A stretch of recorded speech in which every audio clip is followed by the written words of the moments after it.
Guys, let's talk about football and talk about an update that has to do with Mohammed Kudus. So you see, there is a sports journalist at the BBC who talks about Mohammed Kudus' influence and importance for West Ham. I'm going to tell you exactly what he said. We're also going to talk about Abdul Fatawu, issahaku. You're going to talk about Kofi Kyereh, and also the big one that has been trending since morning in this country, Kwame Bediako, and the statement he made about watching football. I believe that people are taking it out of context. If you watch the whole interview, you understand what he was trying to say. So guys, I'm going to explain everything to you in today's video. You are watching SportsCornerGH and my name is Adam. If you have not subscribed to the channel yet, please make sure to subscribe. If you have already subscribed, thank you very much and may God richly bless you. So guys, quickly, let's jump into it. And I want to begin from yesterday's game. Leicester 63, West Ham 1. After the game, this particular video was trending.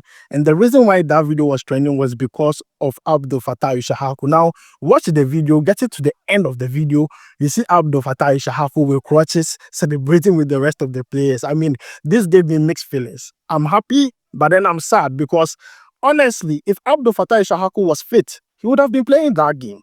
Because this player so far this season has 2 assists. And when it comes to dribblers in the EPL, he tops that chart. So I believe that under Ruud van Nistelrooy, he would have started that game and he would have performed very well. So it was sad seeing him not play and also sad seeing him in crutches. But then what we can take out of all this is that he was present. At least it was something commendable. See, Leicester City, this is their first win in their last 5 games and also their first win under their new coach, Ruud van Nistelrooy. Is good. I just believe that immediately he gets fit, Ruud van Nistelrooy at least gives him the chance to prove himself. As simple as that. So Abdul Fatawu issahaku, he's one player I want to see play under Ruud van Nistelrooy, and I want to see him blossom and develop into that player we all know he could be. So guys, that is the update with Abdul Fatawu issahaku. Let's move on to Mohammed Kudus. Yesterday, we were all expecting some spectacular comeback from Mohammed Kudus. It did not happen. You know why? We're all blaming Lopetegui, the coach of West Ham. But then what I can tell you is that West Ham created a lot of chances in that game.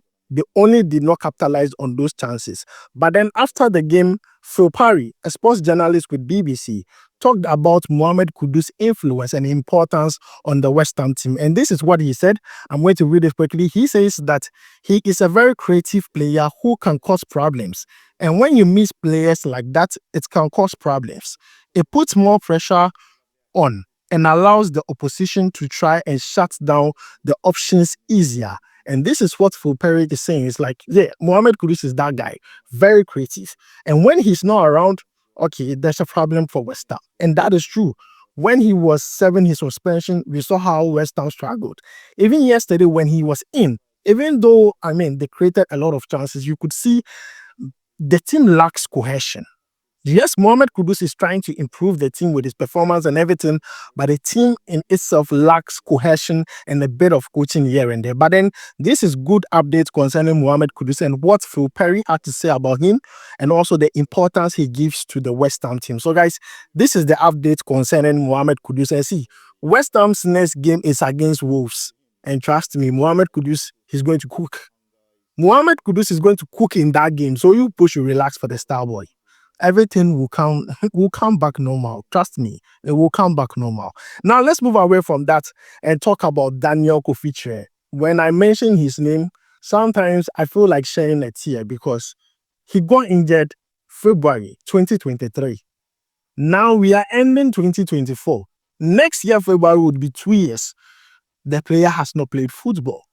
I mean, it got to a point we all heard everything was going on well, to the point where he started preseason with his teammates. So I was really excited for, Kofi Kyereh, only for us to hear that he relapsed, doing his recovery, and then he's still injured. And it's like people have forgotten about him. Anytime I sit down and pray, I'm like Kofi Kyereh, like a proper number 10 for the national team, a player that would have been very explosive in the Bundesliga.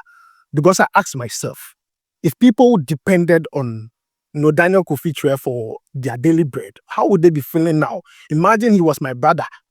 I mean, we all want to see our people play football here and there, and only for you are injured almost 2 years. You don't feel fine. Yeah, I don't feel fine. So anytime I'm there and like people, it seems people are forgotten about him and how he was good for the national team. It pains me a lot. So I'm bringing him back so that you guys know that, I mean, we have not forgotten about him. There is no report concerning his injury as to whether he's getting better or not. We don't know when he's going to even return. But we just hope that he can recover as quickly as possible. It is this same ACL that Ali Disiedu has and also Abdul Fatawu issahaku. The same thing this player also had. But his is taking more than necessary, and we are almost getting into 2 years of him not playing football. So Daniel Kofi Kyereh, honestly, I've missed him. I know you have also missed him. We just hope he returns back as quickly as possible. Let's move on to the next one. And the next one has to do with one of the problems I believe is wrong with the Ghana football and also the association itself. Kwesi Appiah, coach of Sudan, has resumed his role in the Ghana Football Association Executive Committee. Are you trying to tell me that there is no other person who can do the exact duties or role of Kwesi Appiah in the ESCO committee or the ESCO members? That when we had to play with Sudan, CAF told him that he choose between being the coach of Sudan or being an ESCO member. Then he said, oh, I'm leaving the ESCO temporarily. After playing the 2 games, I'll return back. And guess what? He has returned back. Guy, are you trying to tell me in the whole of Ghana, we don't have anyone who can perform the duties of Kwesi Appiah? Kwesi Appiah alone is the coach of Sudan. He has a position in Asante Kotoko. He also has a position in the Ghana Football Association. If you people believe he was that important, why did you sack him? Now that another country has taken the coach and he's proving himself, we are now giving him another tax. How do you think he's going to perform that? The person alone has 3 jobs. Being a coach of Sudan, Kotoko, he has a position. You expect him to perform duties in the Ghana Football Association as an ESCO member. How do you expect him to perform his duty? Very well, looking at the fact that he has other pending jobs. I don't get it. See, I want to cut this short. He has returned. They should keep on doing what they want to do because trust me, this is one of the problems with the Ghana football and also the national team because these are the people who make decisions for us. And if you can tell me that there is nobody in Ghana here who can do the duties of Kwesi Appiah to the extent that we have to give him a temporal leave for him to come back again, how? Okay, let's move on. Let's talk about Nana Kwame Bediako and what he said.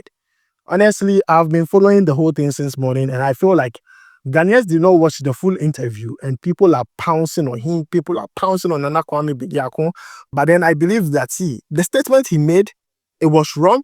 But if you watch the full interview, you understand that even though he made a wrong statement at the beginning, he kind of redeemed the whole statement or the speech by making some good suggestions. So guys, let me break this down. Let's listen to what he said in the first 40 seconds. Let's take a look at it.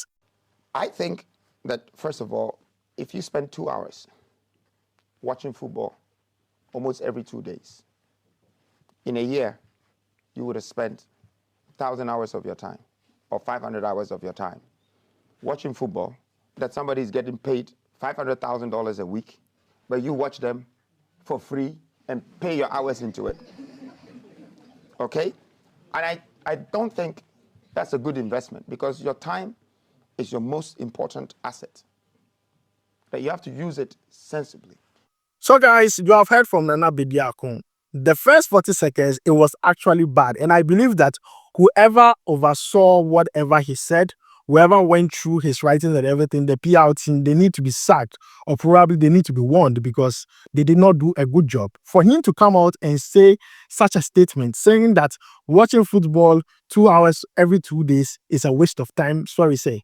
Even when we were kids, there's this poem we used to sing that all work and no play makes Jack a dull boy, and all play and no work make Jack a lazy boy.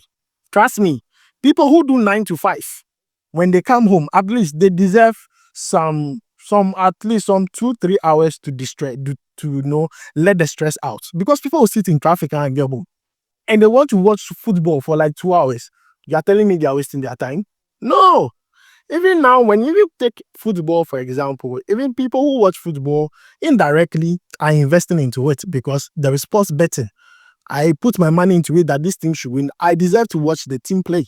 Do you get my point? So this whole thing about watching football, it is relative. Because if I'm supposed to work at 8 o'clock, and maybe Arsenal and Chelsea are playing at 8 o'clock, it makes no sense for me to go and watch that game. I have to work. But then if I've already worked, and I mean, it's my free time, it only makes sense that I use it to do what will make me happy. At the end of the day, this country is stressful. So Nana Bediako, we are not computers. We are human beings. We need to rest. So if I'm using 2 hours out of 24 hours to watch football, I beg you, allow us. It's left with 22 hours for us to sleep and work. Please allow us. We are not computers. We are human beings. But then the other part of the interview that actually made sense, people are not talking about it. Guys, check it out. But what I would do for sports, which I think we're lacking, that will stop people from just watching and not being a part of the industry, is to start to infuse sports right into our educational system by partnering with people who are specialized on that. Because we Ghanaians, we become footballers by vision, not by skills or training. So guys, you have heard the other part of the interview, which I believe made sense. And I believe that he should have said this particular one instead of making that whole assumption of you are not using your time properly. Please. This same Nana Kwame Bediako, some few days ago, Liverpool versus Real Madrid, he was watching the game. You were watching it. So don't come and tell us that we should use our 2 hours properly and telling us that, do you know, in 1 year, it is how many hours you have missed when people are being paid 50,000. Hey, Massa. Few days ago, you were going to do campaign at the University of Ghana, Legon. You went to watch Liverpool versus Real Madrid because you wanted votes. You sat down there and watched it. Don't come here and preach us about how to use 2 hours. And I believe that the second part of your interview should have been what you should have said. You understand me? But the first part, the first 40 seconds, you said what you said, that part you said, it is relative. For some people, it makes no sense. People will insult you for saying that. For others, they will take it in good faith because it's more or less like a motivational speech. You get my point. So in one way or the other, if you watch the whole interview, it kind of, makes sense. One part is bad, but then the other part where he talks about what should be done when it comes to football and sports in Ghana, it kind of makes sense. He said a lot of sensible stuff. So I believe it's not bad as we make it seem. People are making it look bad like, hey, I understand. He himself, he went to watch ball quite recently. So as for that statement, making it, I understand why someone like me would be angry and be saying that you went to watch ball and saying you're telling us that watching ball for 2 hours is a waste of time. Hey. Bruh, we beg you. But then, guys, as I said, it is not bad as people made it seem. If you watch the whole interview, he did talk some sense inside. So, guys, let me know what you think about it down below in the comments. I've given you all the updates for today. Don't forget to like, subscribe, and turn on notification. My name is Adam. I'll make sure to see you in the next one. Charlie, we go vibe.